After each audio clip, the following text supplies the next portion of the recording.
Passage 19, A Very Dear Cat.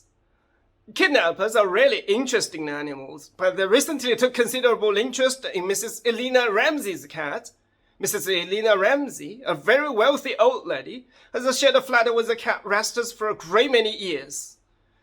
Rastus leads an orderly life. He usually takes a short walk in the evenings and is always home by 7 o'clock. One evening, however, he failed to arrive. Mrs. Ramsey got very worried. She looked everywhere for him, but could not find him. 3 days after Rastus' disappearance, Mrs. Ramsey received an anonymous letter.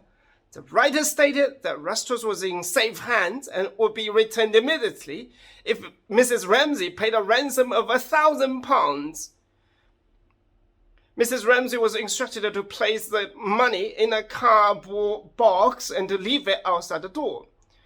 At first, she decided to go to the police, but fearing that she would never see Rastus again, the letter made that quite clear, she changed her mind. She drew £1,000 from a bank and followed the kidnapper's instructions. The next morning, the box had disappeared, but Mrs. Ramsey was sure that the kidnapper would keep his word. Sure enough, Rastus arrived punctually at 7 o'clock that evening. He looked very well, though he was rather thirsty, for he drank half a bottle of milk. The police were astounded when Mrs. Ramsey told them what she had done. She explained that Rastus was very dear to her. Considering the amount she paid, he was dear in more ways than one.